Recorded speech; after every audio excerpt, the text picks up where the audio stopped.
Brought to you by TechnoSpark 20 series smartphones.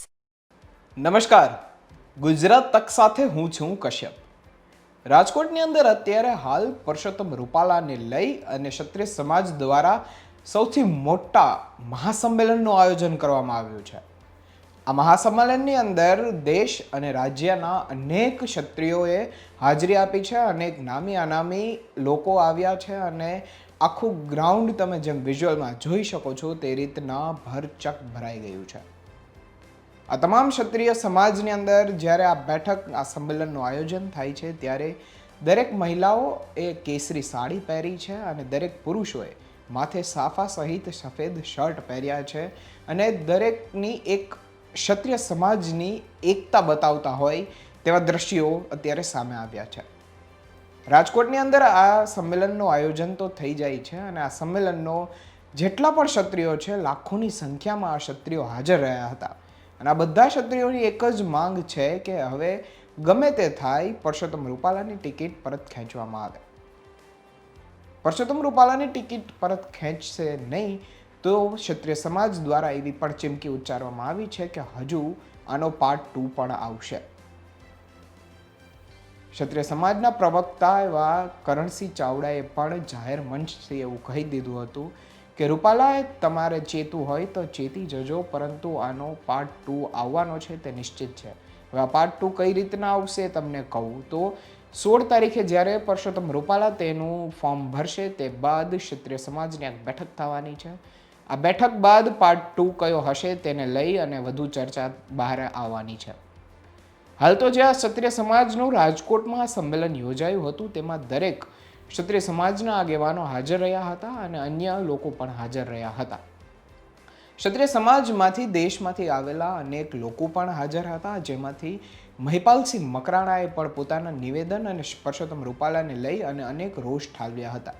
તેમણે એવી અનેક વાતો કરી હતી જેને લઈ અને ક્ષત્રિય સમાજમાં જે લાગણી ક્યાંક ને ક્યાંક હવે વધુ ઉગ્ર થાય તેવી પણ વાતો થઈ હતી.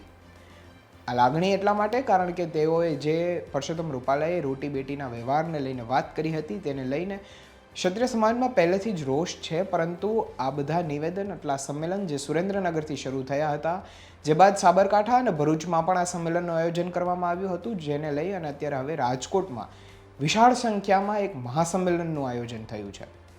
મહિપાલસિંહ મકરાણા, રાજ શેખાવત, તૃપ્તિબા, કરણસિંહ જેવા અનેક ક્ષત્રિય સમાજના આગેવાનોએ નિવેદનો આપ્યા હતા અને બહુ જ ઉગ્ર આંદોલન થતું હોય, ઉગ્ર રીતના એક પરસોત્તમ રૂપાલાનો વિરોધ થતો હોય તેવા સૂરમાં તેમણે સભાને સંબોધન કર્યું હતું.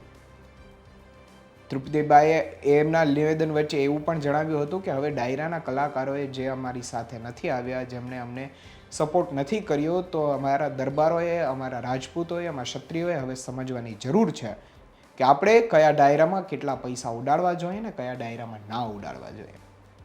તો બીજી તરફ કરણસિંહ ચાવડાએ એવું પણ કહ્યું હતું કે રૂપાલા હવે જોઈ લેજો, આ નથી કોઈ ભેગા કરેલા લોકો કે નથી અમે કોઈને બોલાવેલા લોકો, આ બધા સ્વયં પોતાની રીતના આવ્યા છે અને આ સંમેલન તમે જોઈ શકો છો. આ બધાની એક જ માગ છે કે હવે તમારી ટિકિટ કપાવવાને આરે છે, આ ટિકિટ કપાઈ જશે. ક્ષત્રિય સમાજ તો હાલ આ સંમેલન યોજી અને પરસોત્તમ રૂપાલાની ટિકિટ પરત ખેંચવાનો હોય તેવી વાત કરી રહ્યું છે અને આ સંમેલનની અંદર અનેક નામી અનામી લોકોએ પણ નિવેદનો આપ્યા છે. હાલ તો આ સંમેલન થયું હતું અને રાજકોટની અંદર મહાસંમેલનનું આયોજન બાદ હવે શું થાય છે?